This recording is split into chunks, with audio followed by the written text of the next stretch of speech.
What's good, YouTube? Hope you guys are doing well and feeling blessed out there. We are back with another video. I want to piggyback off of the previous video and go into even a little bit more depth of that big 30,000 foot view and going into detail about the macro cycle and why it's important to look at it in totality and look at it across the spectrum, especially with this time of year, resolutions, seeing challenges come about, how to drop weight or gain muscle or do XYZ activity in 30 days. Like any of these kind of short fixes or cutting corner related things are going to be super prevalent right now. And I just want to drive the message of not all things, when you hear the phrase like great things take time, but in this instance, when it comes to physiology and adaptation, it is going to take time. And it's important. It's a life skill and a skill that you should have in your toolbox. And that's why I really want to drive the message home. So going into detail about that broader picture, bigger view, I've mentioned this previously that with so much access and seeing these transformations, and we just see it from one swipe on a carousel, or we see it within a 60-second time frame, and we don't really sit with or recognize the months or years that it took for that person to get there. It'll even be within the caption and say, hey, this is over a 28-month process or whatever the case is, but nobody's seeing that. They just wiring in their brain, they see it within a 60-second time frame and it's like, okay, I'm next. And we get this level of momentum and energy and adrenaline, and it gets us going and super gung-ho. And that's great. And like I said, even in the last video, like I want people to feel that empowerment or feel like liberated to do so. And even if they're watching through the lens of somebody else, and then hopefully they can internalize it themselves. But I want to really drive the message of it takes time. It takes time to get some of these skills under wraps. Like imagine somebody coming into the gym for the very first time, and it's not everybody's testimony or story that they're going to be squatting 2 times their body weight in their first year. Like it is going to look like somebody on training wheels for most situations, especially if they don't have an athletic background. They're not used to coordinating certain qualities and shapes and positions.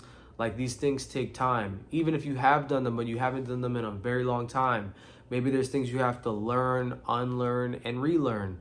And you have to remember that within that, you'll have phases and moments and seasons where everything is just dialed in, everything is flowing in your direction. But you'll have those seasons and moments where that one thing can derail you and put you on a different path. And then what happens is we hold so near and dear to that one phase or whatever time or that person that we saw that we want to be like. And if it's not a perfect condition, if it's not exactly to the T how we envisioned it or how we saw it for somebody else to see in our lives, then we just detach and we're like, I don't want to do it. Or you don't go further into that developmental process that would help you get over the hump to be able to do it for the long term. I again want to really take my time with going into that, because we'll have a high of, okay, I did right for 5 days, or I did right for 4 or 5 weeks, and then this obstacle happens, or the adrenaline dies down, and now we're in a space of, what do I do? And you're like, okay, now you go back and revert back to the thing that was helping you during that season. And maybe that's not applicable right now. Maybe your schedule isn't as available to be able to do the 2-hour workout you were doing, or maybe it's not as available from a recovery standpoint. Maybe you do have that time frame, but it's such a high magnitude and high stress level, but you have other life stressors that are neck and neck. Stress is all in that same bucket, whether it's physical, psychological, and mental, emotional. Stress is stress. So if you're putting yourself in a space where you're going over your capacity, you're not recovering well. You're like, well, wait, I'm going to the gym and I'm spending all this time and I feel like I'm fueling correctly, but I'm not getting significantly bigger as far as muscle mass, or maybe I'm not shedding the weight and seeing it on the scale as I intended or as I thought it would be. And that's where looking at the entire big picture comes into play. Of course, it gets consolidated into, blocks of time, and then those blocks of time into very small instances. So yes, you do want to approach it in that way, but if you don't have that end destination North Star in mind, it can get real hazy even in the interim or in the now. So don't forget that. So with that previous video, I went into a little bit more detail as far as what that looks like for an athlete, going from very general stuff in their off season to then progressing into very sport specific patterns, or maybe shortened workouts or shortened ranges of motion so they can recover for their peak at that, specific time towards the end of the season, or for a specific event or competition that they're preparing for. What that looks like for a general population person that isn't playing on a professional level, but they still have heights that they want to reach and they want to progress in their profession as well.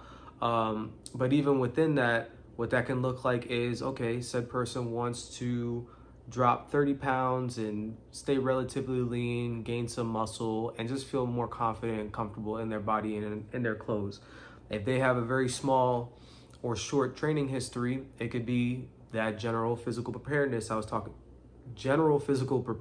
was talking about yesterday, as far as just getting through those main movement patterns and qualities, going from whatever they can start with and that they can recover from, and then as they get more acclimated to those movements, rain, sleet, or snow, like, doesn't matter if they're working out. Of course, you want to keep some routine and repetitive nature as far as your regimen and things of that nature. Hopefully you keep the same workout times and things of that nature. But so is life. Like, there are going to be days or seasons or moments where you get to work out at the 5 a.m. that you want to before work, or 4 a.m., or you actually have to work out during your lunch break at 1 o'clock, or you have to work out later at night. But let's just say they're going through that GPP related stuff. They're getting these skills, rain, sleet, or snow, meaning no matter the time that they work out, they have a good idea of proprioception within their body, meaning when they perform the movements, the form isn't skewed too up or down. It's not like, you're doing a very standard squat with a dumbbell or a barbell and you start to see a decent amount of deficits popping up every other week. They develop this quality over time. They're able to recover from what you give them. They're able to tolerate more, and they're building their threshold. Now, certain things like volume and capacity can start to get pushed and turned up as far as the dial. Now from here, we are starting to see some progress. The habit formation is in play. They're doing this, and this is like the back of their hand. They're not thinking about it. They got their clothes ready already the night before. They got their water filled up. They got their meals prepped, and now we're in a flow. And mind you, within this time frame, still craziness and a whole bunch of responsibilities are piling up, but they're still showing up, still doing the thing. And what that could look like towards the end of the year is we're getting much closer to that end desired goal. Maybe within that time, certain things do change, which happens. Maybe they had this goal 12 months down the line, and 6 months they're already accomplishing it in a faster time, or they get there and they're like, I lost the weight, but I actually have a friend that wants to run a 5K, and they asked if I wanted to join. And maybe that was something that they weren't thinking of when they first started, but they're already maybe 15 or 20 pounds down out of the 30. Now you can start to, implement different things and different qualities, like, okay, making sure like they have the capacity throughout their whole chain, like that could support them wanting to run. And, maybe their first goal is just to complete it, without breaking down. And maybe months after they complete that one, then it's like, okay, I want to like get better with my time. And that's how you funnel, and that's how you collaborate with the individual to build that plan for a longer duration, rather than, okay, I'm gonna do 1,000 calf raises and I'm gonna run 10 miles, even though the last time I ran 10 miles was like high school, but I ran 3 last week, so I'm gonna increase my intensity by like 400%. Like, sometimes we just see it and we just go with it and attack it. Like I said, it's great that you are moving, but there's a sensibility to it that makes sense, that allows you to just keep chipping away at the tree rather than trying to take the home run axe swing towards it. And I think with the access and the things that we see every day, it's like, ooh, like, I gotta step my game up, and I see this person doing this, or I see somebody gave this great recommendation, and I'm gonna implement it like right away today. I'm like, well, if you keep taking from 10 different resources and you're trying to integrate it into your already busy life, like, it's not feasible. And that's what gets us distorted to where we don't get to that North Star that we originally had when we first thought of that idea or the inception of it. So I hope that makes sense. Again, this is more of just like a dialogue and for you to ponder and think about these things. Maybe it's applicable to you. Maybe you already got it all figured out. I feel like none of us do. For the most part, we do the best that we can. That's the main thing, is to continuously try to continuously audit, continuously figure out if there are ways to optimize. But before you can even optimize and get super specific, you gotta just do. That's gonna be the first part. Just do, get yourself out there. But as you're doing and as you know more and as you are around other people that, you know, are maybe helping you or guiding you, that's when you're gonna start to slowly shift and get a bit more specific. And this was what that conversation lends to. So that's all I got. Till next time, like, comment, subscribe, and I'm gonna see y'all. Have a great day. Peace.